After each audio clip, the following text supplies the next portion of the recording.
Dr. Kang Jiwoo rubbed his tired eyes and looked at the computer screen again. The numbers and symbols dancing across the monitor had kept him awake for 3 straight days. As the lead scientist at Seoul Institute for Space Studies, he had seen many strange signals from space. But this one was different. This one made his hands shake. The signal had come from the Vega star system 3 months ago. At first, everyone thought it was just random noise from space. Radio telescopes picked up weird signals all the time. Most of them were from dead stars or gas clouds. Nothing special, nothing important. But Jiwoo knew better. He could see patterns in the signal that others missed. After weeks of work, he realized it was not natural. Someone had sent this message on purpose. Someone with technology far beyond anything humans had ever built. The translation software finally finished its work.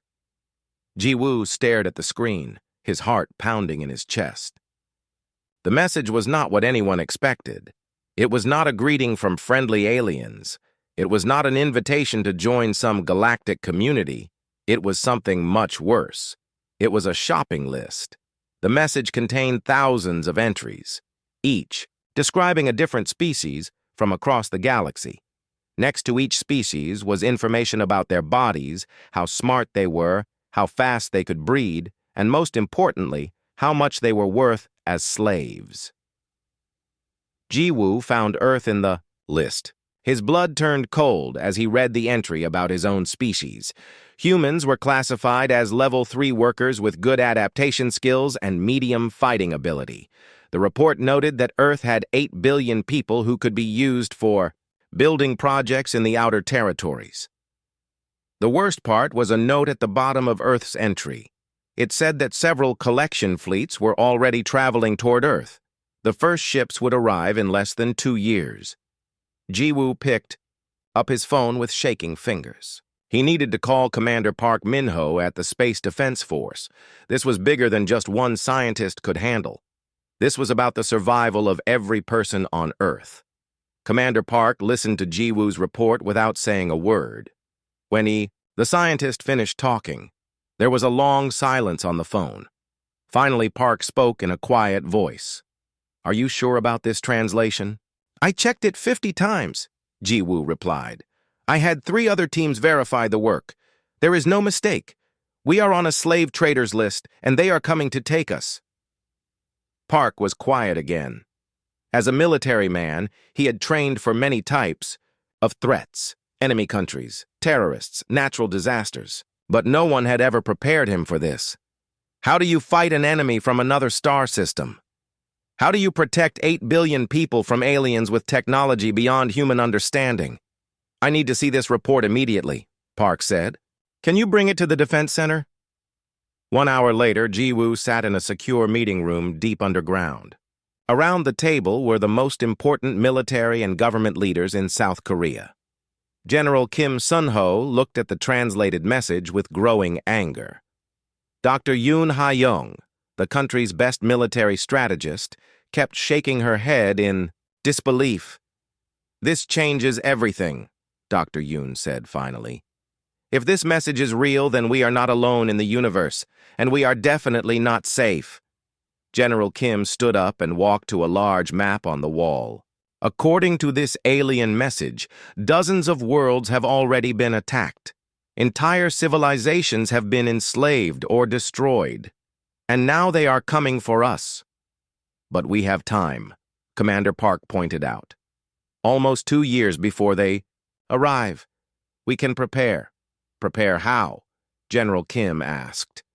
"We do not even have spaceships that can leave our solar system. Our most advanced weapons are toys compared to what these aliens must have." Dr. Yoon was studying the alien message on her tablet. "There is something interesting here," she said. "This message was not sent to us. It was sent between alien traders. We only heard it by accident because our radio telescopes happened to be pointing in the right direction." "What does that mean?" Jiwoo asked. "It means they do not know we intercepted their message. They think we are still a primitive species that cannot even detect their communications. That gives us an advantage." General Kim looked skeptical. What kind of advantage? They have spaceships that can travel between stars. We can barely get to our own moon. The advantage of being underestimated, Dr. Yoon replied with a thin smile. According to this message, they think humans are weak and stupid. They expect us to surrender without a fight. They have no idea what humans are capable of when we are angry. Commander Park leaned forward in his chair. What are you suggesting? I'm suggesting we use the next 2 years very carefully. We need to build weapons they do not expect. We need to prepare defenses they have never seen. And most importantly, we need to unite every nation on Earth for this fight. The room fell silent as everyone thought about what Dr. Yoon had said. Finally, General Kim spoke up. Even if we could unite the whole world, how can we fight aliens with technology thousands of years ahead of ours? Dr. Yoon pointed to a section of the alien message. Because their technology is not magic. It follows rules, just like our technology does. And if it follows rules, then we can learn those rules. We can find weaknesses. Jiwoo nodded eagerly. She is right. I have been studying the way this message was transmitted. The aliens use some kind of faster-than-light communication system. If we can figure out how it works, we might be able to build our own. That is impossible, General, Kim said. Faster-than-light travel violates everything we know about physics. Everything we thought we knew, Dr. Yoon corrected. But obviously we were wrong. The aliens have this technology, which means it is possible. We just need to figure out how. Commander. Park stood up and walked to the window. Outside, he could see the lights of Seoul spreading in all directions. Millions of people going about their normal lives, completely unaware that alien slave traders were heading their way. We need to inform the government immediately, he said. And then we need to contact other countries. If we are going to survive this, the whole world needs to work together. But we must be careful about how we share this information. Dr. Yoon warned, if people panic, society could collapse before the aliens even arrive. We need to control the message. Jiwoo was still staring at the alien transmission on his computer. There is something else, he said quietly. Something I did not mention before. Everyone turned to look at him. The message mentions that the aliens have been watching us for a long time. They have files on our military capabilities, our technology level, our population. But all of their information seems to be very old. Maybe 20 or 30 years old. What does that mean? General, Kim asked. It means they have not been paying close attention to us recently, Jiwoo explained. They classified us as a primitive species decades ago and never bothered to update their files. They have no idea how much our technology has advanced in the last 30 years. Dr. Yoon smiled for the first time since the meeting began. That is very good news. It means they are coming here expecting to find a world full of primitive humans with basic technology. Instead, they will find 8 billion angry people with nuclear weapons, advanced computers, and satellites. It is still not enough, General, Kim said. Nuclear weapons cannot reach targets in space. Our satellites are not weapons. Our computers cannot stop alien spaceships. No, Dr. Yoon agreed. But they are a starting point. We have 2 years to turn our entire civilization into a weapon. 2 years to become something the aliens never expected us to become. Commander Park turned back to face the room. Then we better get started. As the meeting ended and the participants prepared to change the course of human history, Dr. Kang Jiwoo remained in his chair, staring at the alien message. In just a few hours, his simple work as a scientist had revealed humanity's greatest threat. Now it was up to all of them to make sure it did not become humanity's final chapter. The war for Earth's freedom was about to begin. President Lee Do-yoon stood before the United Nations General Assembly. But this was not a normal meeting. The large hall was empty except for world leaders and their closest advisors. No reporters, no cameras, no public. What they were about, to discuss could not reach the outside world until they were ready. Ladies and gentlemen, President Lee began, his voice heavy with the weight of what he was about to say. 3 days ago, we discovered that Earth is not alone in the universe. We also discovered that we are in terrible danger. The room was completely silent as President Lee explained Dr. Kang Jiwoo's discovery. He showed them the alien message and its horrifying contents. He told them about the slave trading empire that controlled much of the galaxy. He told them about the fleets coming to harvest humanity. When he finished speaking, chaos erupted. The President of Brazil stood up and shouted that this had to be some kind of joke. The Prime Minister of Japan demanded to see the original alien signal. The Chancellor of Germany wanted to know why South Korea had hidden this information for 3 days. But gradually, as more evidence was presented, the truth became clear. Humanity was about to face its first war with an alien species. And if they lost, every human being would either die or spend the rest of their lives as slaves. For the first time in human history, every nation on Earth agreed on something. Politics, religion, old grudges, none of that mattered anymore. There was only one goal: prepare for war. Dr. Kim Soo-young had been working on faster-than-light travel theory for 15 years. Most of her colleagues thought her research was useless. Interesting, they would say politely, but not practical. The laws of physics said that nothing could travel faster than light. Dr. Kim was wasting her time.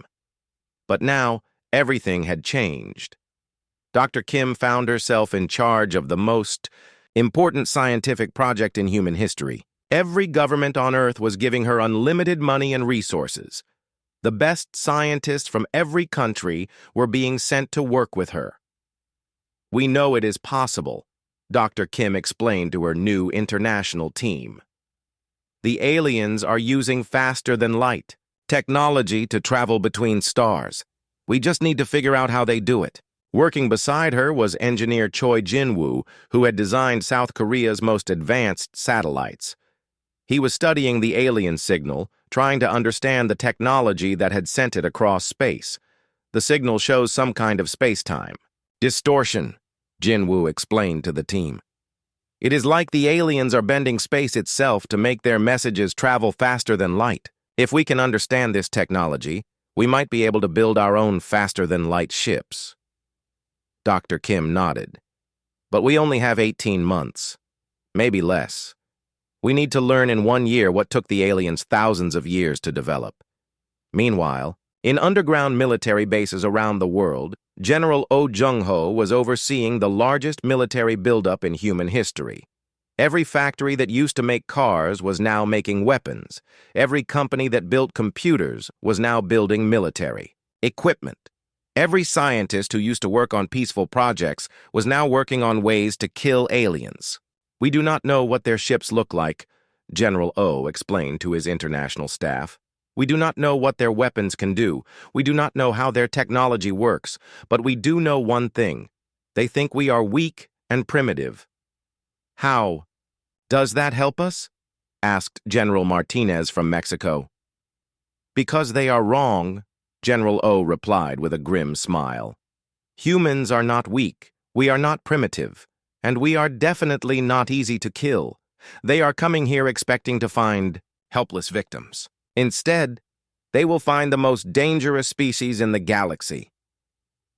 General O's plan was simple but massive. Every major city on Earth would be protected by underground bunkers and surface-to-space weapons. Every country would have at least 100 combat spacecraft, even if those ships could only fight in Earth's orbit. And every human being would be trained to fight, because this war would determine whether humanity survived or became extinct. Dr. Nam Hyejin worked at the Deep Space Observatory in Chile. Her job was to watch the sky and look for signs of the approaching alien fleet. She had the best telescopes on Earth pointed toward the Vega star system, searching for anything unusual. 6 months after Dr. Kang's discovery, she found what she was looking for. "General O, this is Dr. Nam," she said into her secure phone. "I have found them." The images on her computer screen showed strange distortions in space, moving in a straight line toward Earth. The distortions were huge. Each one was the size of a small moon, and there were dozens of them. "How long until they arrive?" General O asked. Dr. Nam did some quick calculations.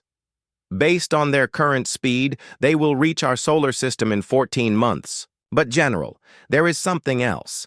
Something important." "What is it?" "Their ships are big, but they are not moving as fast as they could. According to our analysis of their signal technology, they should be able to travel much faster than this. It is like they are not in a hurry." General O thought about this for a moment. "Because they think this will be easy. They think they can take their time because we cannot fight back." "That is what I think too," Dr. Nam agreed. "They have no idea we know they are coming."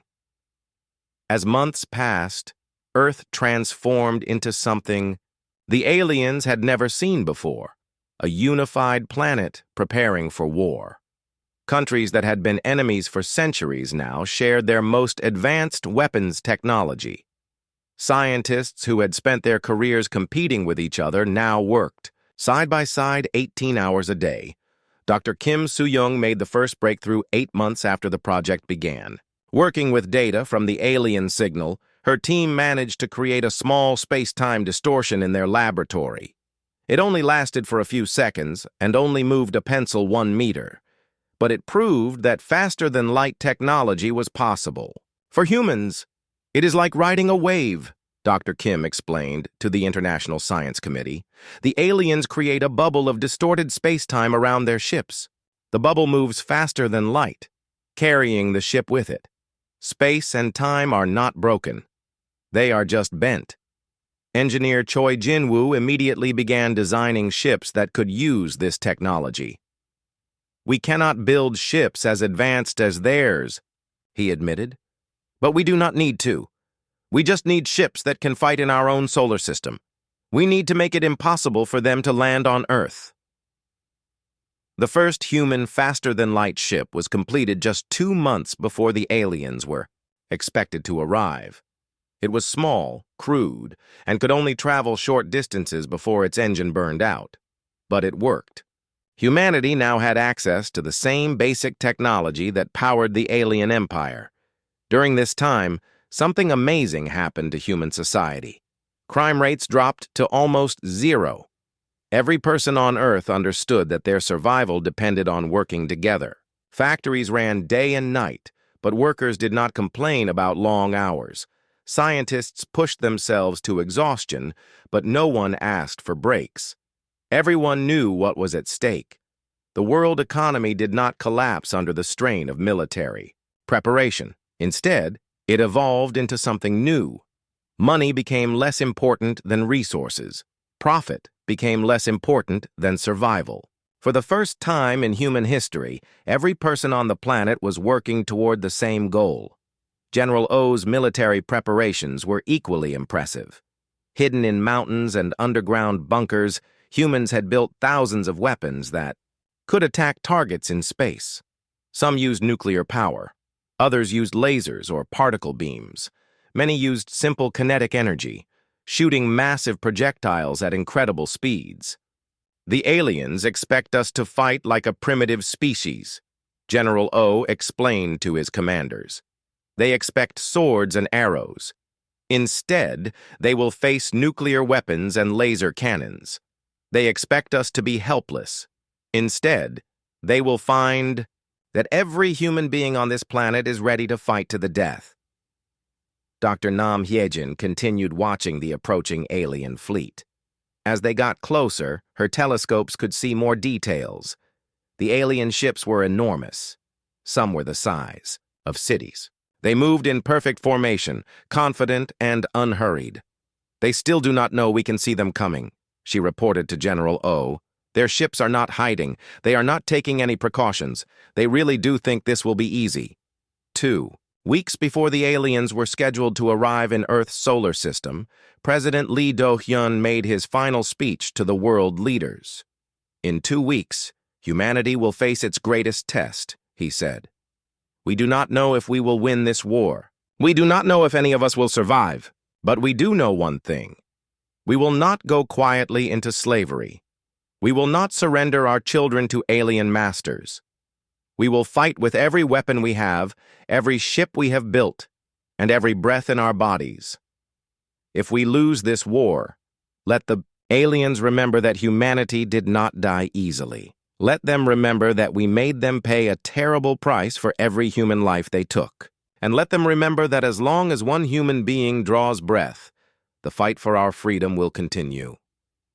As Earth waited for its first interstellar war, Dr. Kang Ji-woo sat in his laboratory, looking at the alien message that had started everything. In just 18 months, that single transmission had transformed human civilization. They had gone from a divided species that could barely reach their own moon to a unified military force with faster-than-light technology. Captain An Sung-ho floated in the command chair of the human ship Determination, watching his displays with nervous excitement. 3 months of intensive training had prepared him for this moment, but nothing could really prepare someone for humanity's first space battle against aliens. The Determination was not like the massive alien ships approaching Earth. It was small, fast, and built with one purpose: to test alien defenses and learn how they fought. Captain An knew his ship was not expected to survive this mission, but the information he gathered could save millions of lives on Earth. "Captain, we have contact," reported Lieutenant Park Yoon-jung from the sensor station. 3 alien ships, moving toward Earth's outer atmosphere. They are not hiding or trying to avoid us.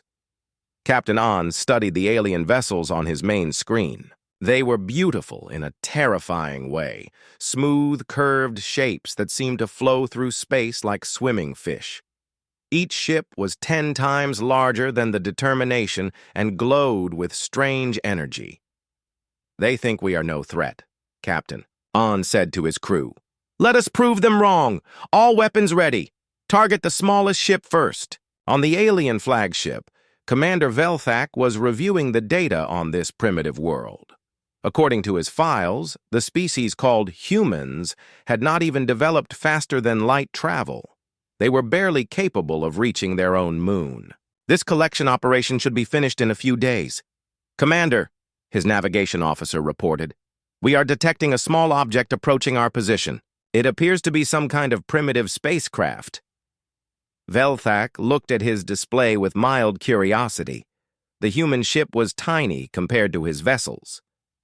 What could they possibly want? Do they think that little ship can threaten us? Perhaps they wish to surrender, suggested his weapons officer. Many primitive species try to negotiate when they realize they cannot fight us. "Open a communication channel," Velthak ordered. "Let us hear what these humans have to say." But instead of a surrender message, the human ship opened fire. The first shot was a kinetic projectile. A simple chunk of metal accelerated to incredible speed. It punched through the alien ship's shields like they were made of paper and tore a massive hole in the hull. Alarms began blaring on Velthak's bridge as atmosphere rushed out of the damaged vessel. "How is that possible?" Velthak shouted. "Our shields are rated against energy weapons from species far more advanced than these primitives." "The projectile was not using energy, Commander," his science officer reported. "It was pure kinetic force. Our shields are designed to stop laser beams and particle weapons, not physical objects moving at relativistic speeds." The second shot from the human ship destroyed the damaged alien vessel completely. The third shot struck Velthak's flagship, causing severe damage to their main engine. "Return fire!" Velthak ordered. "Destroy that primitive vessel immediately!" The alien energy weapons struck the Determination with tremendous force. But Captain An had been expecting this. His ship's armor was designed specifically to absorb energy attacks. The human vessel shook from the impact but continued fighting. "Their weapons are powerful but predictable," Captain An told his crew. "They are using standard energy beams. Our defenses can handle this. Continue firing." More kinetic projectiles shot from the Determination, each one moving at a significant fraction of light speed. The aliens had never faced weapons like this before. Their ships were designed to fight other aliens who used energy weapons and followed established rules of space combat. But humans did not know the rules. They used whatever worked. The battle lasted only 10 minutes. When it was over, 2 alien ships were destroyed and Velthak's flagship was badly damaged and unable to move. The Determination was also damaged but still functional. "This is impossible," Velthak said to his surviving crew. "How do livestock possess military technology? This contradicts all our classification protocols." Captain An opened a communication channel to the alien flagship. Through the translation work of Dr. Kang Ji-woo back on Earth, he could understand what the aliens were saying. "You call us livestock," Captain An said calmly. "But livestock do not fight back. You made a mistake coming here. You made a bigger mistake underestimating us." "Your species is classified as primitive," Velthak replied, his voice full of confusion and anger. "You should not have faster-than-light ships. You should not have advanced weapons. Our database shows that your technology level is far below military capability." "Your database is wrong," Captain An said. "Very, very wrong." The surviving alien ships attempted to retreat, but human reinforcements had arrived. Captain Lee Minji commanded the heavy cruiser Defiance, and her ship was armed with humanity's most advanced weapons. She used faster-than-light capability to appear directly behind the fleeing aliens. "This is Captain Lee of the Earth Defense Force," she announced. "You came here to enslave our people. Now you will learn what happens when you threaten humanity." The Defiance opened fire with everything it had. Nuclear-powered particle beams, kinetic rail guns, and experimental plasma weapons all struck the alien ships simultaneously. Within minutes, the rest of the alien scout fleet was destroyed, but Velthak's damaged flagship was not destroyed. Captain An's orders were to capture at least 1 alien ship if possible. Human Marines in advanced combat suits boarded the alien vessel and took Velthak prisoner. Back on Earth, Dr. Bei Mingyu was the world's leading expert on psychology and behavior. Now he had a new job, figuring out how aliens thought. Velthak was the first living alien that humans had ever captured, and Dr. Bei needed to learn everything possible from him. "Your species does not make sense," Velthak said during his first interrogation. "According to our records, humans are chaotic, violent, and unable to work together effectively. Yet you have united your entire planet for this war. How is this possible?" Dr. Bei smiled.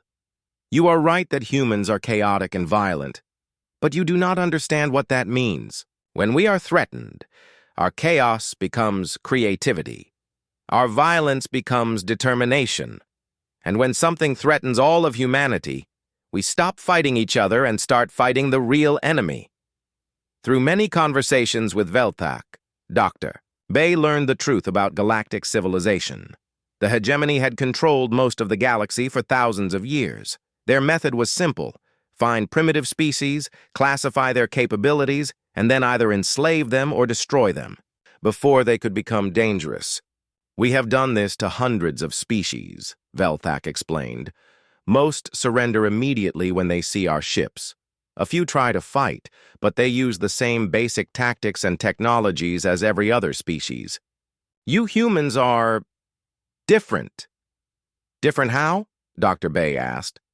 "Other species develop their technology in predictable ways," Velthak said. "They advance slowly, following logical steps. When we classify them, they stay at that level for centuries. But humans—" He paused, looking confused. "Humans advance rapidly and in unexpected directions. Your technology does not follow any pattern we recognize." Dr. Bei realized what the alien was saying. "You classified us based on our technology from decades ago. You never bothered to check if we had improved." "Why would we?" Velthak asked. "No species has ever advanced significantly between our initial survey and our collection operation. It usually takes them thousands of years to make any real progress. But humans advanced from flying in simple aircraft to reaching space in less than a century, Dr. Bay pointed out. We went from basic computers to artificial intelligence in just 50 years. We developed nuclear weapons in 5 years. Did your records show any of this? Velthak was quiet for a long time. Finally, he spoke in a voice full of worry. Our classification of your species was based on observations from your year 1960. We assumed your development rate would follow standard patterns. We never imagined that you could advance so quickly. This revelation was both good news and terrible news for humanity. The good news was that the aliens had completely underestimated human capabilities. Their weapons, tactics, and defenses were designed to fight primitive species, not an advanced civilization with modern technology. The bad news was much worse. Dr. Bay learned that the scout fleet was just the beginning. The main hegemony force was still coming, and it was 100 times larger than what humanity had just fought. You defeated a few scout ships, Velthak explained. But when the hegemony learns what happened here, they will send a real military force. They will bring weapons designed to destroy entire planets. They will bring ships that can withstand any attack, and they will not underestimate you again. General Oh Jung-ho received Dr. Bay's report with mixed feelings. Humanity had won its first battle against aliens, but the war was far from over. In fact, it was just beginning. How long before this main force arrives? General Oh asked. According to Velthak, approximately 8 months, Dr. Bay replied. And General, there is something else. The alien mentioned that the hegemony has never faced a species like humanity. Most civilizations fight in predictable ways, using standard tactics and technologies, but humans fight chaotically, using whatever works. Is that good or bad for us? It is both, Dr. Bay explained. It means our tactics will surprise them, which gives us an advantage, but it also means they will adapt quickly once they understand how we fight. We cannot rely on surprise tactics. Admiral Lim Taeyang stood on the bridge of the human battleship Indomitable, watching hundreds of alien ships approach Earth's solar system. The main hegemony fleet had finally arrived, and it was larger than anything humanity had ever imagined. Each alien vessel was the size of a city, and there were more than 300 of them. Admiral, we count 347 enemy ships, reported Commander Song Ji-won from the tactical station. They are moving in perfect formation toward Earth. No communication attempts, no warnings. They are treating this like a routine operation. Admiral Lim nodded grimly. Because to them, it is routine. They have done this to hundreds of other worlds. They expect us to surrender or die quickly. The human fleet waiting for them was much smaller, only 80 ships. But each human vessel was armed with weapons the aliens had never seen before. Dr. Kim Soo-young's team had spent 8 months studying the captured alien technology, and they had learned how to build much more powerful engines and weapons. On the Hegemony command ship, War Coordinator Zephnis reviewed the latest intelligence reports with growing irritation. The scout fleet had been destroyed, which was unexpected but not alarming. Sometimes primitive species got lucky and managed to destroy a few ships before being overwhelmed. But the reports from the scout fleet's commander, Velthak, made no sense. According to his transmission before being captured, the humans had faster-than-light ships and advanced weapons. This was impossible. The hegemony's classification system was never wrong. Navigator, how old is our data on this species? Zephnis asked. The last survey was conducted 65 standard years ago, War Coordinator. The species was classified as pre-spaceflight with primitive technology. No follow-up surveys were scheduled. Zephnis studied the readings from his long-range sensors. He could detect human ships moving through space using some kind of faster-than-light drive. This was extremely unusual. Most species took thousands of years to develop such technology after their initial classification. Perhaps they received help from another spacefaring species, suggested his science officer. Sometimes primitive worlds acquire advanced technology through trade or conquest. No, Zephnis replied. Our intelligence shows no contact between this system and any known civilization. These humans must have developed this technology themselves. This was troubling, but not impossible. Very rarely, a species would advance, faster than expected. When this happened, the hegemony would simply send a larger fleet and use more destructive weapons. The outcome was always the same. Prepare for standard subjugation protocol, Zephnis ordered. All ships will target major population centers. We will demonstrate our superiority, and the humans will surrender. But when the alien fleet entered Earth's solar system, they did not find what they expected. The first attack came from weapons, platforms hidden in the asteroid belt.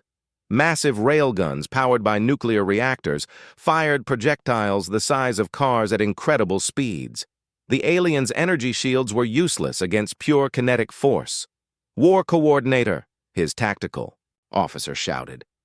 "We are taking heavy fire from the asteroid field. Our shields cannot stop these projectile weapons." Zephnis watched in shock as several of his ships were severely damaged by the human ambush. "How do they have weapons in the asteroid belt? Our scans showed only natural rocks and ice. The weapons were hidden inside hollowed-out asteroids," his science officer reported. "They are using simple but effective camouflage. We cannot distinguish them from natural objects until they start firing." More human weapons revealed themselves throughout the solar system. Hidden bases on distant moons opened fire with particle beam weapons. Stealth ships appeared behind the alien fleet and launched nuclear missiles. Most shocking of all, some of the natural comets in the outer system turned out to be human ships using advanced camouflage. "This is not how primitive species fight," Zephnis complained to his staff. "Where are their cities? Where are their military bases? Where is their main fleet?" The answer came when Admiral Lim's ships appeared using faster-than-light drives. But they did not appear where the aliens expected. Instead of protecting Earth directly, the human fleet materialized behind the alien formation and immediately opened fire. "All ships, execute Battle Plan Delta," Admiral Lim commanded calmly. "Target their command vessels first. Show them what human engineering can do." The human ships were smaller than the alien vessels, but they were much faster and more maneuverable.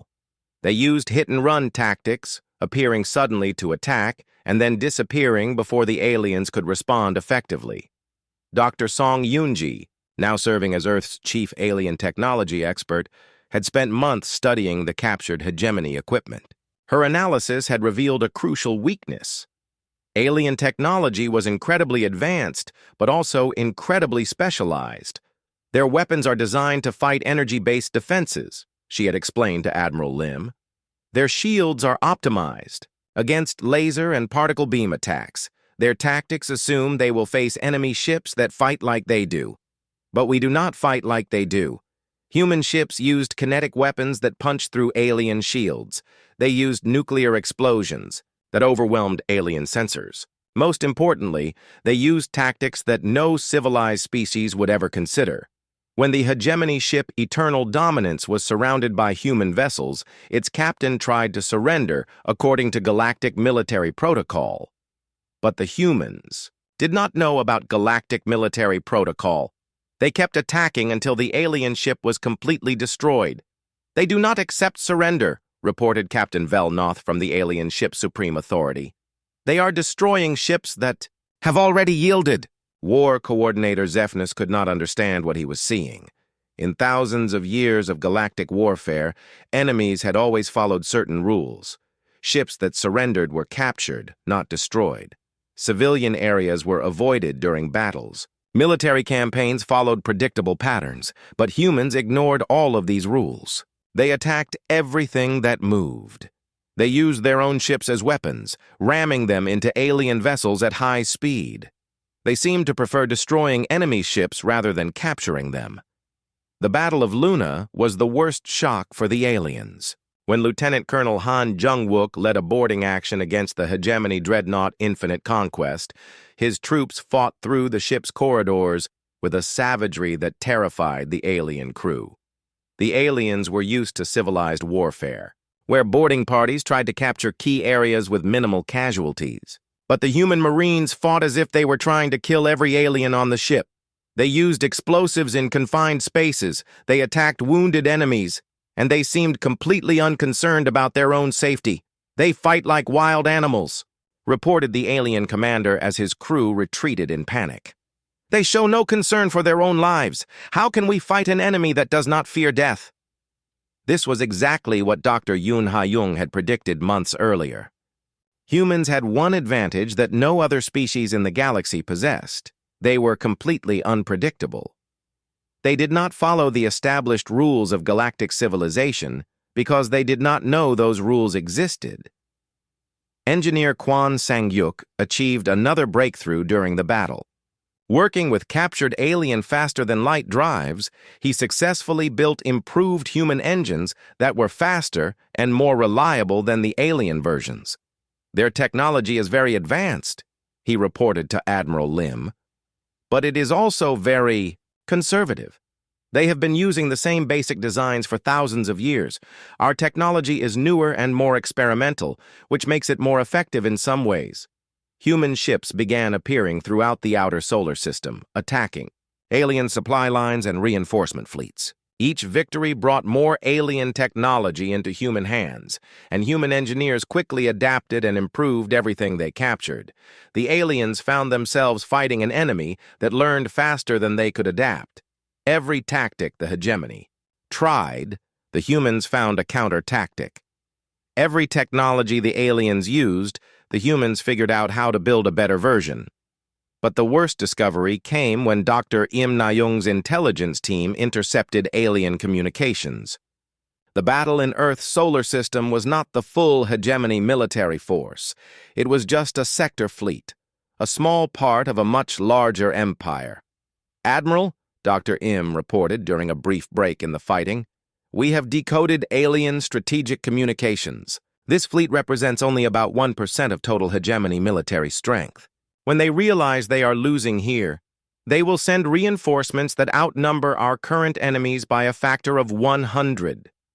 Admiral Lim received this news calmly, but inside he felt a cold fear. Humanity was winning its first real space war, but they were only fighting a tiny fraction of their enemy's power. The real war had not even started yet. "How long before these reinforcements arrive?" he asked. "Based on their communication patterns, approximately 6 months, Dr. Im replied. "But Admiral, there is something else. The aliens are confused and frightened by our tactics.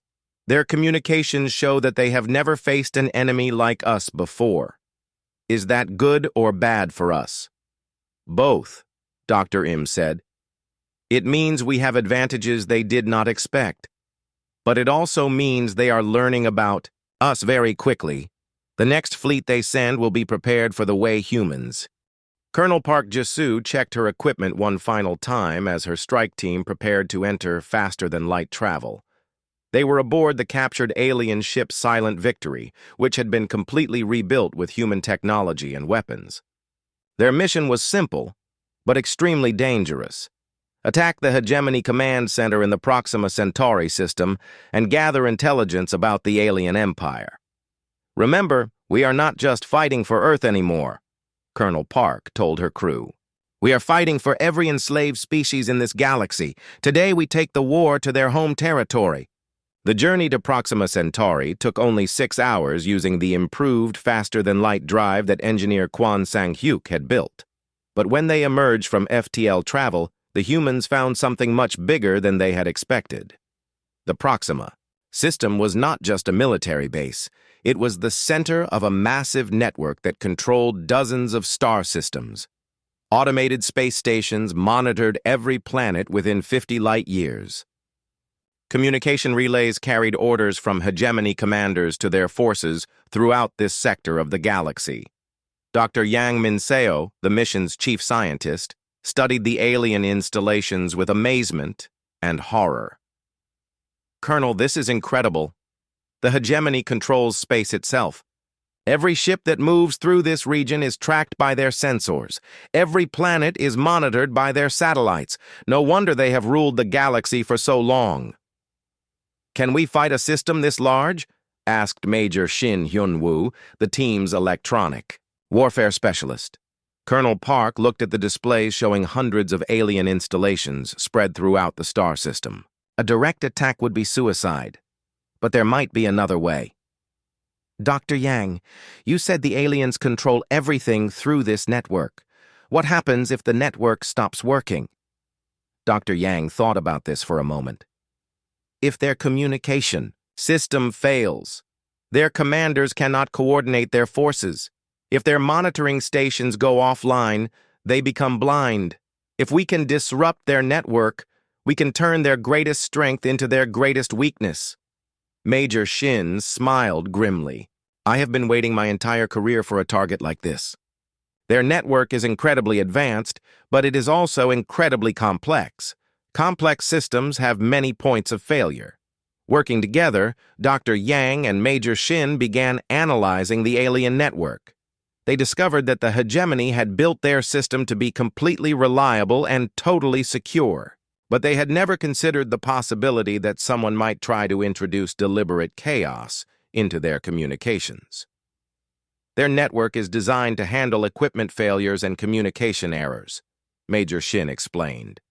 But it cannot handle intentional misinformation. If we can make their computers believe false data, their entire command structure will start making wrong decisions. Dr. Yang nodded enthusiastically. And their system is so centralized that false information will spread throughout their entire network automatically. We do not need to attack every installation separately. We just need to poison their central data with enough lies to make their own system destroy itself. Colonel Park authorized the operation, using human computer viruses designed specifically to attack alien systems. Major Shin began introducing chaos into the hegemony network. The viruses did not try to destroy alien computers. Instead, they created small errors in data transmission, false sensor readings, and communication delays. Within hours, the effects began to show. Hegemony commanders started receiving contradictory orders. Supply ships were sent to the wrong locations. Military patrols were told to investigate threats that did not exist. Most importantly, the network began to lose track of which star systems were under hegemony control and which were in rebellion. While the alien network descended into confusion, Colonel Park's team launched Operation Shattered Chain. Using the captured alien ship, they moved through the Proxima system, destroying communication relays and monitoring stations. Each installation they destroyed made the network failures worse. But the most important part of their mission happened when they intercepted a hegemony transport ship carrying supplies to the enslaved world of Kepler 442b. Inside the ship's computers, they found detailed information about the alien empire that changed everything. Dr. Yang discovered that the hegemony controlled not just dozens of star systems, but thousands. Their empire stretched across a significant portion of the galaxy, encompassing hundreds of enslaved species. But she also found something that gave her hope. "Colonel, look at this," she said, showing the data on her screen. "The hegemony empire is much larger than we thought, but it is also much more fragile. They control everything through fear and superior technology. They have never faced a sustained rebellion because most species surrender immediately. What does that mean for us? It means their system is not designed to handle multiple uprisings at the same time. If enslaved species across the galaxy started rebelling simultaneously, the hegemony would not have enough forces to stop them all." Colonel Park realized the implications immediately. "We need to contact these enslaved worlds. We need to teach them that the hegemony can be defeated." The opportunity came when the hegemony garrison on Kepler 442b suddenly lost contact with their central command. The network disruptions that Major Shin had created made it impossible for the alien commanders to coordinate their response to local problems. Captain Ryu Jemin, commanding the human diplomatic team, made contact with the native population of Kepler 442b. The Kethmori people had been enslaved by the hegemony for over 400 years. They had never seen their oppressors retreat or show weakness. "We are humans from the planet Earth," Captain Ryu announced in his first broadcast to the Kethmori. "The hegemony came to enslave our people, but we fought back and defeated them. Now we offer you the same chance for freedom." The Kethmori leader, an elderly female named Thek Ara, initially did not believe the human transmission. "The hegemony cannot be defeated. They have ships that can destroy entire planets. They have weapons that can kill from orbit. How can your small force challenge such power?" "Because we learned that the hegemony's power comes from fear, not from strength," Captain Ryu replied. "They are strong when fighting primitives who do not know how to resist, but when they face an enemy that refuses to surrender, they become confused and make mistakes." To prove his point, Captain Ryu transmitted video recordings of the battles in Earth's solar system. The Kethmori watched in amazement as small human ships destroyed massive alien vessels using tactics the hegemony had never encountered. "The aliens think in predictable ways," Captain Ryu explained. "They have been winning for so long that they have forgotten how to adapt to new situations. But every enslaved species has knowledge and capabilities that the hegemony does not understand. If we work together, we can defeat them." Takara and her people decided to risk everything on one desperate hope. The Kethmori uprising began with attacks on hegemony supply depots and communication centers. But instead of trying to fight the aliens directly, they used guerrilla tactics that made it impossible for the hegemony to control their world. The rebellion spread faster than anyone expected. Within weeks, enslaved populations on 17 different worlds had risen up against their hegemony oppressors. Each rebellion used tactics learned from the human example: attack infrastructure, disrupt communications, and never fight the enemy on their terms. Dr. Cho Yong-soo, monitoring deep space from Earth, detected the hegemony's response to these uprisings. Massive fleets were being pulled from frontier regions and sent toward the rebellious worlds. The alien empire was being forced to fight multiple wars simultaneously for the first time in centuries. But Dr. Cho also detected something troubling. Long-range sensors showed that the deepest regions of hegemony space had gone completely silent. No communications, no ship movements, no energy signatures. It was as if entire star systems had simply stopped existing. "Admiral Lim," Dr. Cho reported, "I think the hegemony is preparing something big. They have stopped all activity in their core territories. Either they are planning a massive counterattack, or they are preparing to use weapons we have never seen before." Back in the Proxima system, Colonel Park's mission team intercepted another crucial piece of intelligence. Major Shin had managed to hack into the hegemony's strategic planning network and discovered their ultimate response to the Galactic Rebellion. "Colonel, you need to see this," Major Shin said, his voice full of worry. "The hegemony has sent a recall order to every fleet in the galaxy. They are bringing everything back to the core worlds. Every ship, every weapon, every military asset they have. For what purpose? According to their communications, they are preparing to implement something called the Final Protocol. The computer files are heavily encrypted, but from what I can translate, it appears to be some kind of ultimate weapon designed to end large-scale rebellions permanently." Dr. Yang studied the intercepted data with growing alarm. "Colonel, based on these energy readings and resource allocations, I think they are building a weapon capable of destroying entire star systems, not just planets, entire systems." Colonel Park felt a chill run down her spine. Humanity had started this war to protect Earth from slavery. Supreme Admiral Kim Tae-ho stood in the command center deep beneath Seoul, watching the most terrifying display he had ever seen. Long-range sensors showed massive objects emerging from the hegemony core worlds, ships so large they could be seen from thousands of light-years away. "Admiral, we have identified the lead vessel," reported Dr. Nam Hyejin from the sensor station. "It is called the Omnipotence according to intercepted alien communications. The ship is approximately 800 kilometers long and appears to be some kind of mobile weapons platform. Admiral Kim studied the readings with growing dread. The alien superweapon was moving toward Earth along with a fleet of hundreds of similar vessels. Each ship was large enough to carry weapons that could destroy entire planets. "How long until they reach our solar system?" he asked. "At their current speed, approximately 4 months," Dr. Nam replied. "But Admiral, there is something else. They are not just heading for Earth. They are sending similar fleets toward every star system where rebellions have started. I count over 50 separate target zones." Admiral Kim realized the horrible truth. The hegemony was not just planning to destroy Earth.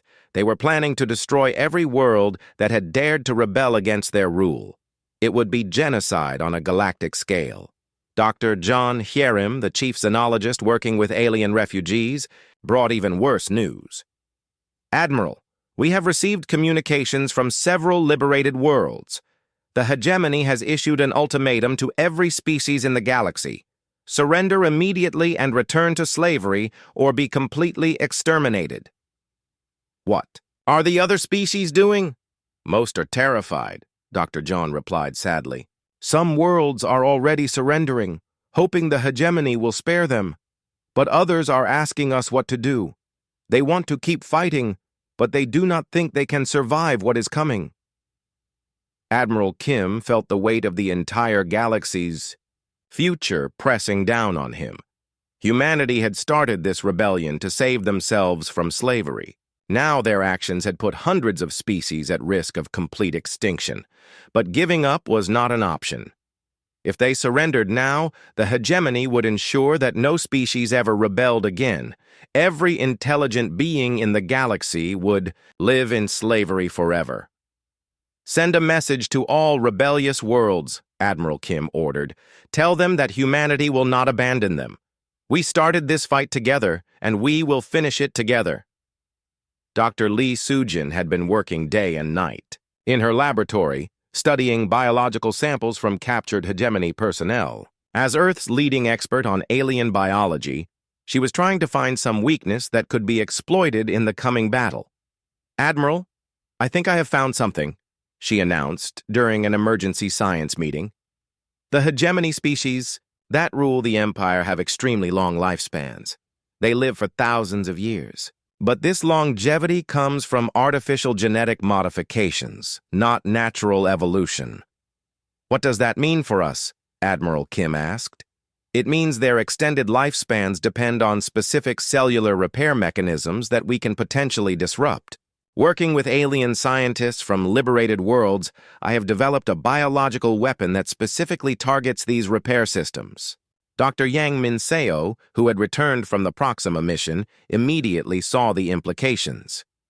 If we can disrupt their longevity treatments, hegemony leaders would begin aging rapidly. Their cellular structure would break down within days or weeks. "But how do we deliver such a weapon?" Admiral Kim asked. "We cannot get close enough to their ships to use biological weapons." Dr. Lee smiled grimly. "We do not need to get close to their ships. We can deliver the weapon through their own communication networks. Major Shin's work in disrupting their computer systems showed us that we can introduce data into their networks. This biological weapon can be encoded as information and transmitted through their communication links." The plan was brilliant, but extremely risky. The weapon would be transmitted as a computer virus that would reprogram hegemony medical systems to stop providing longevity treatments. Instead of extending the aliens' lives, their own medical technology would begin accelerating their aging process.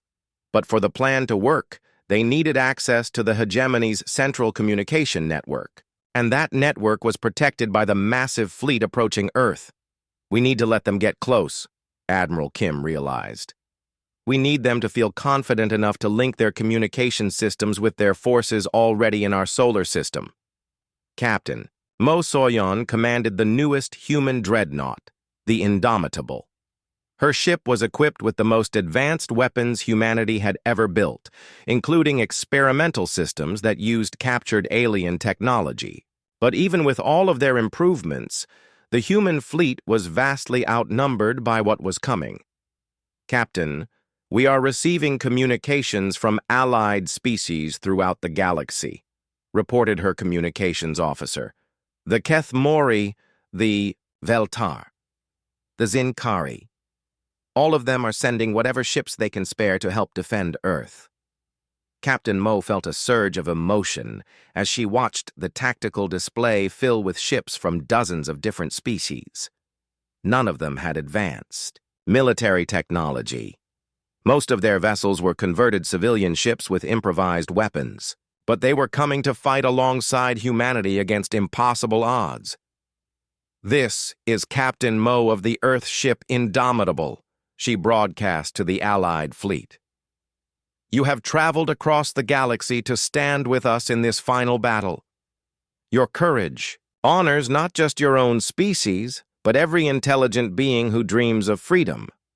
The Kethmori commander, Thekara, responded from her flagship. "Captain Mo, your species taught us that the hegemony can be defeated. Now we will teach the galaxy that free beings fight harder than slaves ever could." As the Omnipotence and its escort fleet entered Earth's solar system, Hegemony Supreme Commander Nexthul prepared for what he expected to be the final battle of the rebellion. His ship carried weapons capable of sterilizing planets from orbit. His fleet had enough firepower to destroy every artificial object in the solar system. "Begin the demonstration," he ordered calmly. "Target the largest human military installation. One shot should convince them to surrender." The Omnipotence charged its primary weapon, a particle beam that could punch through a planet's core. But before the weapon could fire, Captain Mo's fleet launched its desperate attack. Human ships, alien refugee vessels, and converted civilian craft all attacked the massive Hegemony fleet simultaneously. They used every tactic humanity had developed: kinetic weapons that penetrated energy shields, nuclear explosives that overwhelmed sensors, and suicide attacks that traded individual ships for strategic advantages. "Impossible!" Nexthul shouted, as his fleet came under attack from hundreds of small, fast vessels. "How do these primitives have so many ships? How do they coordinate so many different species?" The battle was chaotic and desperate. Human ships darted between the massive alien vessels, targeting weapons and engines. Allied ships from liberated worlds attacked in waves, each species using their own unique capabilities and knowledge of hegemony weaknesses. But the hegemony fleet was simply too powerful. One by one, human and allied ships were destroyed by the superior alien weapons. The Omnipotence alone destroyed dozens of vessels with each shot from its main guns. Captain Mo realized that conventional tactics would not work. The only way to win this battle was to get close enough to the Omnipotence to deliver Dr. Lee's biological weapon directly to their communication systems. "All ships, this is Captain Mo," she transmitted to the Allied fleet. "Cover my approach to the enemy flagship. I am going to ram that monster and deliver our final surprise." The Indomitable accelerated toward the Omnipotence at maximum speed, dodging the massive particle beams that could vaporize her ship instantly. Around her, Allied vessels sacrificed themselves to distract the alien gunners and clear a path for her attack. "Captain, we are taking heavy damage," her tactical officer reported. "Hull breaches on multiple decks. Main engines operating at only 60% power." "Keep going," Captain Mo ordered. "We only need to get close enough to establish a communication link." At the last possible moment, just before the Indomitable would have crashed into the alien flagship, Captain Mo activated the communication system that Dr. Lee and Major Shin had prepared. The biological weapon, disguised as a routine data transmission, uploaded itself into the Omnipotence's computer network. Within seconds, the weapon began spreading through the Hegemony's communication links to every ship in their fleet, and from there, to every Hegemony installation in the galaxy. Supreme Commander Nexthul felt the first effects within minutes. A strange weakness began spreading through his body as his cellular repair systems started failing. Around him, his crew began showing the same symptoms as thousands of years of artificial longevity began reversing itself. "What is happening to us?" Nexthul demanded. but his science officers were too busy dealing with their own rapid aging to answer. Across the galaxy, hegemony commanders and administrators began experiencing the same accelerated aging process. The empire that had ruled for millennia suddenly found its leadership dying of old age in a matter of hours. The omnipotence, its command crew succumbing to rapid cellular breakdown, began drifting helplessly through space. The massive weapons that could destroy planets became useless without crews to operate them.